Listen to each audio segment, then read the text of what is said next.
Proses asesmen komunitas dan konsep pemetaan komunitas. Kelompok kami beranggotakan saya sendiri Abioga Pradana, kemudian ada Mbak Nunung Oktaviani, kemudian ada Mbak Maharani Kartikasari.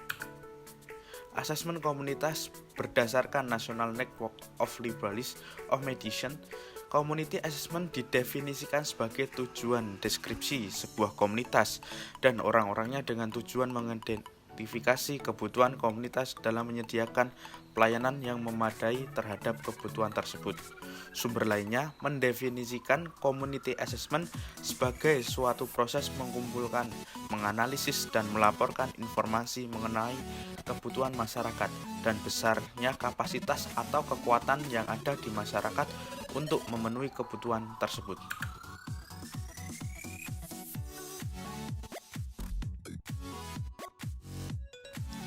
Kemudian tujuan dari community assessment. Tujuan utama community assessment adalah untuk membuat keputusan tentang rancangan program dan layanan berbasis informasi di mana yang akan dikumpulkan dan dianalisis. Dengan melakukan community assessment dan perencanaan, kita dapat mengidentifikasi daerah terbesar dari kebutuhan masyarakat dan membuat program yang memenuhi kebutuhan tersebut. Tujuan utama community assessment adalah untuk membuat keputusan tentang rancangan program dan layanan berbasis informasi, di mana yang akan dikumpulkan dan dianalisis. Dengan melakukan community assessment dan perencanaan, kita dapat mengidentifikasi daerah terbesar dari kebutuhan masyarakat dan membuat program yang memenuhi kebutuhan tersebut.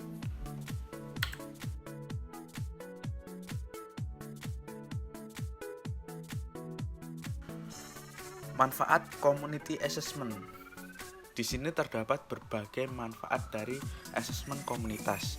Yang pertama, dapat membuat keputusan dan perencanaan. Kemudian yang kedua, pelatihan dan mengembangkan sumber daya. Yang ketiga, mengembangkan sumber daya komunitas. Yang keempat, advokasi. Kemudian yang kelima, respon terhadap perubahan kebijakan dan program. Yang keenam, dapat digunakan untuk mengajukan dana tambahan.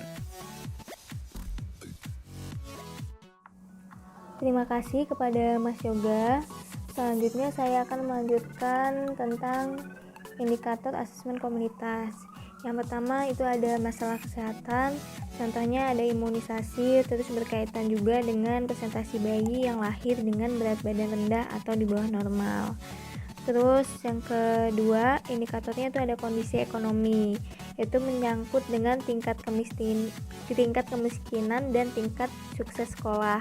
Jadi kayak misal membahas tentang tingkat putus sekolah dan sebagainya. Terus yang ketiga indikatornya itu masalah keluarga.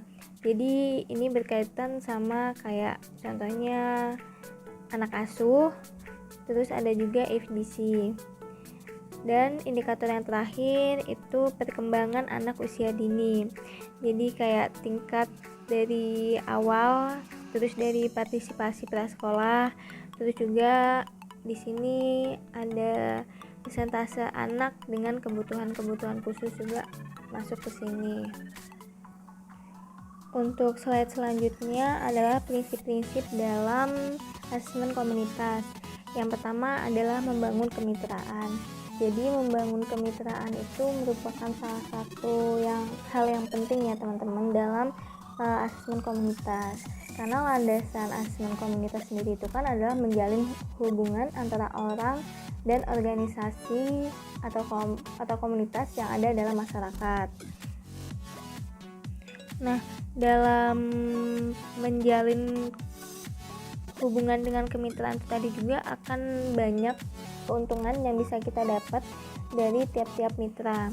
Terus setiap anggota dalam kemitraan ini juga akan memainkan peran yang penting dalam membawa sumber daya untuk asesmen komunitas. Sebuah kemitraan sendiri umumnya terdiri dari warga masyarakat, lembaga-lembaga publik, dan organisasi yang berbasis masyarakat. Untuk prinsip yang kedua adalah pengembangan kapasitas komunitas. Jadi asesmen komunitas itu harus mengembangkan kapasitas komunitas guna memecahkan masalah dan meningkatkan kekuatan dalam komunitas tersebut. Prinsip yang ketiga adalah proses asesmen komunitas yang dikendalikan oleh komunitas. Siapakah komunitas itu? Komunitas itu adalah masyarakat. Jadi di sini berarti bahwa masyarakat itu yang memutuskan apakah mereka ingin melakukan asesmen komunitas, apakah yang mereka inginkan untuk dinilai, bagaimana mereka ingin melakukannya dan sebagainya. Jadi di sini tuh masyarakat itu sebagai pusatnya gitu. Dan yang selanjutnya adalah penekanan pada aset komunitas. Ini yang terakhir.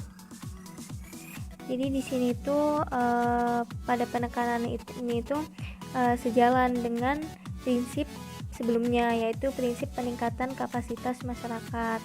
Aset masyarakat itu bisa berasal dari individu, kelompok, dan organisasi dan juga institusi.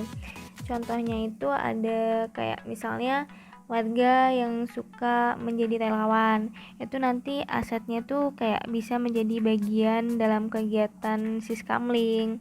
Terus juga adanya organisasi dan sumber daya lainnya, itu nanti asetnya bisa mungkin ya bisa dapat menyumbangkan uang atau jasa dan lain-lain. Masuk pada slide ke-8, yaitu proses dari asesmen komunitas. Nah, sebelum masuk pada prosesnya itu ada langkah awalnya, mencangkup ruang lingkup penilaian, jumlah peneliti, waktu, relevansi, dan jumlah ketersediaan data penelitian. Ruang lingkup penilaian itu apa sih? Jadi ruang lingkup penilaian itu ditentukan berdasarkan sumber dan survei terhadap daerah yang akan diamati nantinya. Terus yang kedua ada jumlah peneliti. Jadi kayak jumlah peneliti yang terlibat dalam asesmen atau dalam penilaian itu nanti.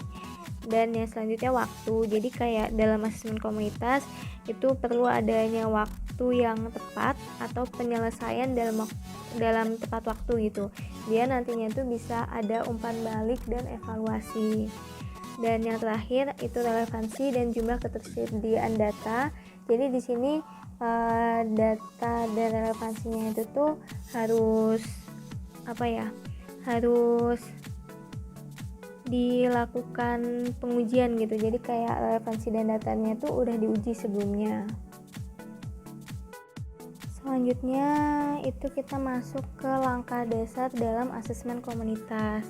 Jadi di sini langkah-langkahnya itu bervariasi tergantung pada masalah apa yang dihadapi oleh masyarakat tersebut. Nah, di sini kelompok masyarakat sebaiknya itu udah mempersiapkan gitu asesmen komunitasnya, kayak misalnya itu memasukkan stakeholders, terus membangun visi untuk komunitas itu kedepannya gimana, dan membuat daftar pertanyaan yang nantinya itu perlu gitu untuk dijawab oleh penilaian masyarakat. Dan untuk 5 langkah dasar dalam asesmen komunitas itu ada seperti yang di slide. Langkah satunya itu dengan merencanakan dan mengatur. Langkah 2-nya rancangan pengumpulan data. Langkah 3-nya mengumpulkan data. Langkah keempat data review dan analisis data. Dan yang terakhir adalah membuat keputusan. Sekian dari saya, selanjutnya akan dilanjutkan oleh Mbak Maharani. Terima kasih kepada Mbak Nonong yang sudah menjelaskan materi sebelumnya. Di sini saya akan menjelaskan tentang pemetaan komunitas. Pemetaan komunitas digunakan untuk mengungkapkan sudut pandang orang yang berbeda tentang suatu komunitas. Dalam pemetaan ini membutuhkan sumber daya dan waktu. Pemetaan dapat disesuaikan oleh peserta dari berbagai latar belakang usia maupun pendidikan yang berbeda-beda. Selanjutnya yaitu konsep pemetaan komunitas. Dalam kegiatan ini, individu atau kelompok peserta menggambar peta komunitas dan kemudian menandai poin-poin penting tertentu dan mencatat seberapa sering mereka mengunjungi tempat-tempat tersebut. Rancangan pemetaan komunitas. Itu yang pertama, yaitu ada sesi dalam pemetaan komunitas dapat disesuaikan dengan kebutuhan. Yang kedua yaitu waktu yang digunakan antara 1 sampai 1,5 jam. Yang ketiga yaitu melakukan persiapan lokasi dan waktu yang sesuai. Jadi pilihlah lokasi dan waktu pertemuan yang sesuai bagi anggota-anggota yang ada di dalam komunitas tersebut.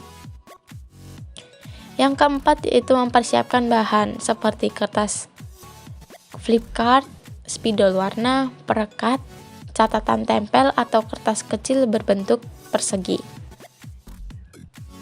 Selanjutnya yaitu ada prosedur pemetaan komunitas. Yang pertama yaitu memperkenalkan fasilitator. Jadi memperkenalkan fasilitator dan menjelaskan tujuan sesi dalam pemetaan komunitas tersebut. Yang kedua yaitu membagi peserta menjadi kelompok-kelompok. Jadi peserta yang ada dalam komunitas tersebut dibagi menjadi kelompok-kelompok kecil yang terdiri dari 4 sampai 6 orang, baik secara acak ataupun menurut usia, jenis kelamin, atau profesi. Yang ketiga yaitu memperkenalkan anggota kelompok. Jadi meminta anggota kelompok untuk memperkenalkan diri mereka masing-masing. Yang keempat yaitu menggambar peta komunitas. Bagikan spidol dan kertas flipchart ke setiap kelompok dan beritahu peserta bahwa mereka akan menggambar peta pada komunitas mereka. Yang kelima yaitu peserta mengidentifikasi tempat sentral dalam komunitas. Jadi di sini kita meminta peserta untuk mengidentifikasi tempat-tempat sentral dalam komunitas untuk membantu mengarahkan peta setiap anggotanya. Yang keenam yaitu setiap kelompok menandai tempat tinggal mereka di peta. Yang ketujuh adalah peserta menambahkan tempat-tempat penting, kemudian fasilitator mengunjungi setiap kelompok secara singkat guna untuk pemantauan. Jadi di sini peserta diminta untuk terus menambahkan tempat-tempat penting bagi mereka seperti pasar, pusat keagamaan, sekolah, pusat komunitas, taman, ladang, sumber air, atau sebagainya. Yang kedelapan adalah setiap kelompok memilih kategori untuk menambahkan tempat pada peta mereka. Yang kesembilan yaitu setiap kelompok membahas peta mereka secara singkat. Lalu yang selanjutnya yaitu ada perwakilan dari masing-masing kelompok untuk membagikan peta kelompok. Yang ke-11 yaitu mendiskusikan semua peta dalam kelompok besar. Dan yang terakhir yaitu peta dikumpulkan pada akhir kegiatan. Mungkin cukup sekian presentasi dari kelompok kami, kurang lebihnya mohon maaf. Wassalamualaikum warahmatullahi wabarakatuh.